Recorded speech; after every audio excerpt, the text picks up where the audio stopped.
Atenção! Começa agora uma teleaula de Física do ensino médio. Você vai assistir a teleaula de número 47. Bons estudos!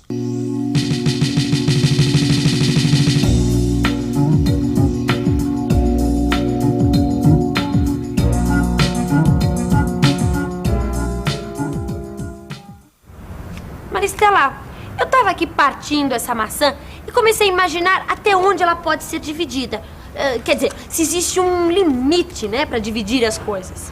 Você sabia que essa mesma pergunta foi feita na Grécia Antiga há mais de 2000 anos? Eles queriam saber se havia uma unidade básica que compõe toda a matéria do universo, algo indivisível. Você tem vontade de descobrir? Então não desliga. Porque hoje você vai aprender que a ideia do átomo foi proposta pela primeira vez por um filósofo grego chamado Demócrito e que só muito mais tarde os cientistas conseguiram provar sua existência e conhecer sua estrutura. Maristela, eu mal posso esperar para entender mais sobre átomos, sabia? Sabe que essa história vem fascinando os cientistas há vários séculos, Rosinha. E pra gente entender bem tudo isso, é preciso entrar num mundo onde tudo é tão pequeno que é preciso muita imaginação. E é esse mundo que a gente vai começar a descobrir hoje.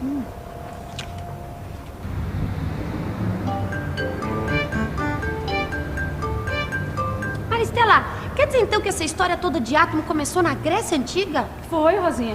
Sabe que a Grécia Antiga foi o berço de muitas ciências modernas. Naquela época, os cientistas eram filósofos naturais e passavam a maior parte do tempo deles pesquisando e investigando a natureza. Demócrito foi um desses filósofos e ele acreditava que era impossível dividir infinitamente um objeto. Então ele propôs que todas as coisas da natureza eram formadas por partículas indivisíveis, as quais deu o nome de átomo. O A é um prefixo que significa falta de, e tomo, em grego, quer dizer parte. Dessa forma, átomo significa aquilo que não tem partes, ou melhor, que é indivisível. Mas levou muito tempo para que as pessoas acreditassem que toda a matéria do universo é composta por vários pequenos pedaços invisíveis a olho nu. Isso porque a matéria nos parece contínua. Quer ver só? Oi. A matéria que compõe este copo aqui é contínua ou ela é formada de vários pequenos pedaços? Eu acho que ela é contínua porque se ela fosse de vários pedaços ia vazar o refrigerante. Realmente a matéria nos parece contínua. Por isso, foi muito difícil aceitar a ideia de que a matéria é formada por átomos. Isso hoje já está provado, mas no século XIX foi muito difícil para os cientistas provarem a existência do átomo. Bem interessante essa história. Sabe, no início, os cientistas estudavam os compostos químicos e aí perceberam que esses compostos eram formados por elementos químicos diferentes, como a água, que é um composto químico formado por hidrogênio e oxigênio. Assumindo a existência do átomo, os cientistas foram capazes de explicar a existência dos diferentes elementos químicos e a formação dos compostos químicos. Olha, Rosinha, mesmo com todas essas evidências, nem todos ficaram convencidos da existência do átomo. Maristela, já deu para perceber que todas as novas descobertas da ciência precisam de um certo tempo para serem aceitas pelos cientistas e também serem comprovadas experimentalmente, né?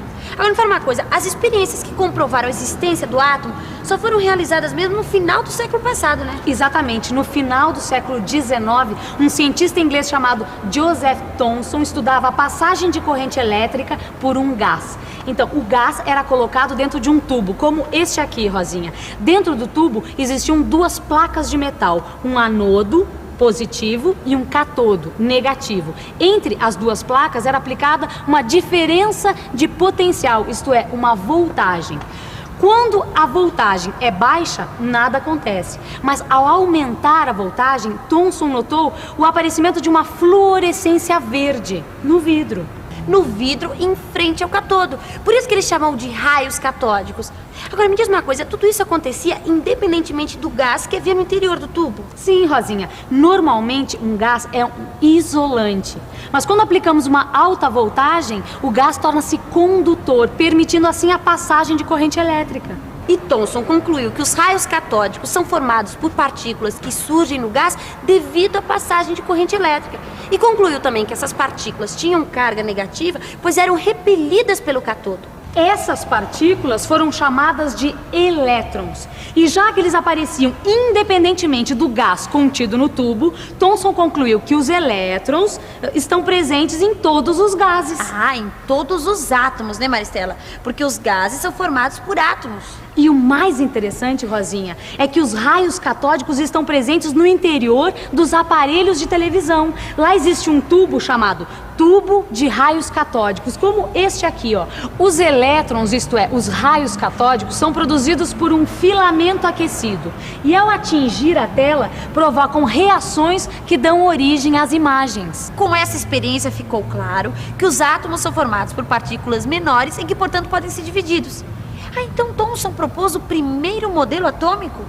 Sim, ele imaginou que cada átomo é formado por uma massa eletricamente positiva, onde estão distribuídos os elétrons, como as passas de um pudim. Por isso, este modelo ficou conhecido como pudim de passas. E nessa época, os cientistas descobriram a radioatividade.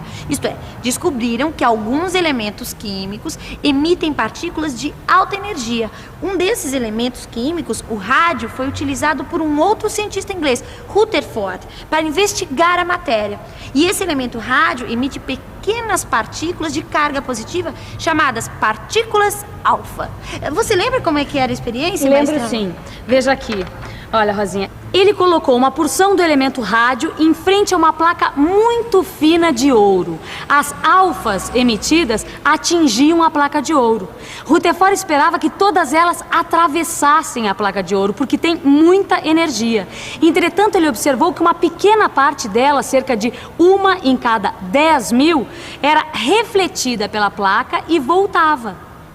Para serem refletidas, as alfas deveriam se chocar com algo muito duro. Para explicar esses resultados, Rutherford propôs um novo modelo para o átomo, formado por uma pequeníssima região central com carga elétrica positiva, chamada de núcleo, cercado por elétrons de carga negativa, como os planetas ao redor do Sol. Para você ter uma ideia do tamanho do núcleo, imagine que nós vamos aumentar o átomo 1 trilhão de vezes. Aí ele ficaria mais ou menos do tamanho deste campo de futebol. Nesse caso, o núcleo ficaria do tamanho dessa pequena moeda e os elétrons seriam menores do que um fio de cabelo, invisíveis a olho nu. Já as partículas alfa ficariam do tamanho da cabeça deste alfinete aqui e poderiam passar pelo campo ou pelo átomo livremente, a menos que encontrasse o núcleo ou a moeda. Nesse caso, elas seriam refletidas. As descobertas de Rutherford representam um grande avanço para a física atômica. Seu modelo mostra um átomo com um núcleo central muito pequeno, com carga positiva, que contém mais de 99,9% da massa do átomo. Ao seu redor estão os elétrons, partículas muito leves, que correspondem a menos de 0,1% da massa do átomo e têm carga negativa. O número de cargas positivas é igual ao de cargas negativas, de modo que o átomo é eletricamente neutro. Mas o modelo de Rutherford tinha um problema: explicar como os elétrons estão ao redor do núcleo, se eles estão parados ou em movimento. Acho que os cientistas ficaram numa sinuca atômica. Se os elétrons estivessem parados, seriam atraídos pelo núcleo e cairiam na sua superfície. O átomo sofreria um colapso e o seu diâmetro seria igual ao diâmetro do núcleo. Mas isso os cientistas sabiam que não era verdade. Assim eles concluíram que os elétrons só poderiam estar em movimento ao redor do núcleo. Mas aí surgiu um outro problema. De acordo com o eletromagnetismo, uma carga acelerada perde energia. Assim, os elétrons perdiam energia até parar. Só que esse processo duraria uma fração de segundo. E nesse caso, o universo como conhecemos não existiria. Maristela, como é que os cientistas resolveram o problema dos elétrons, então? Bom, Rosinha, em 1913, um jovem cientista chamado Niels Bohr, ele resolveu essa questão propondo algumas modificações no modelo atômico de Rutherford para adaptá-lo à realidade dos fatos observados. Bom, este novo modelo atômico ficou conhecido como Modelo Atômico de Rutherford-Bohr. Bohr concordava com Rutherford e achava que os elétrons giravam mesmo em volta do núcleo. A novidade proposta por Bohr foi que os elétrons só podem se movimentar em certas órbitas e que cada uma dessas órbitas corresponde a um nível de energia. Maristela, quer dizer então que quando o elétron permanece na mesma órbita, ele não perde energia, é isso? É isso mesmo, Rosinha. Olha, cada órbita corresponde a um nível de energia. Então, enquanto o elétron estiver se movimentando nessa órbita, a sua energia não varia. Puxa, as ideias de Niels Bohr foram uma chacoalhada atômica. No seu modelo, a energia do nível é maior quanto mais afastado ele estiver do núcleo. Dá uma olhada nesse esquema. E2 é maior que E1. Quando um elétron pula para uma órbita mais afastada do núcleo, sua energia aumenta. Caso contrário, ele perde energia. Energia liberada ou adquirida pelo elétron é exatamente igual à diferença de energia entre os dois níveis. É isso aí. O modelo Rutherford-Bohr explicou vários aspectos da estrutura do átomo. E apesar do átomo ser tão pequeno, ele é um verdadeiro mundo explorado pelos cientistas até hoje. O átomo está presente em todo o universo. Mas qual é o átomo mais comum no universo? Vamos ver? Você me pegou que eu também não sei, viu? Átomo. Não tenho ideia. O hidrogênio. Acho que é hidrogênio, né? Pouca gente sabe, mas o átomo de hidrogênio é o mais comum do universo. E é também o mais simples.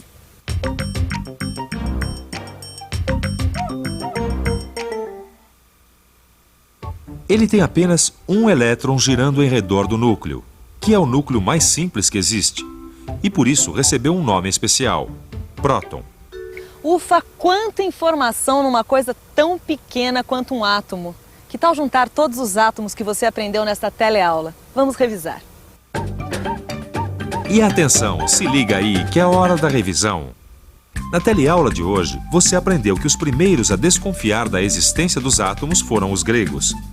Eles achavam que o átomo era a menor parte da matéria e que era indivisível. Você viu que foram necessários muitos anos para comprovar a existência do átomo e que, para isso, foram fundamentais as contribuições de muitos cientistas. Conheceu a estrutura do átomo e teve uma noção do seu tamanho e das partículas que o compõem. Finalmente, você descobriu que o átomo mais comum da natureza é também o mais simples, o átomo de hidrogênio, e que seu núcleo recebeu o nome de próton, nome que hoje serve para designar cada uma das cargas positivas do núcleo de qualquer átomo. Opa, peraí, onde é que você vai? Não terminou ainda não. Aguenta aí, esse mundo atômico parece não ter fronteiras. Você imagina que existem mais de 100 tipos diferentes de átomos, e o que caracteriza cada um deles é o número de prótons que ele tem no núcleo. Este é o chamado número atômico, representado pela letra Z. Quanto maior Z, maior é o número de prótons e mais pesado é o átomo. Nós vimos que os átomos são estáveis, mas nem todo átomo se comporta do mesmo jeito. Alguns se desintegram emitindo radiação, mas isso é assunto para a próxima teleaula. Por hora, estude esses conceitos no seu livro e se prepare para a próxima. Até lá!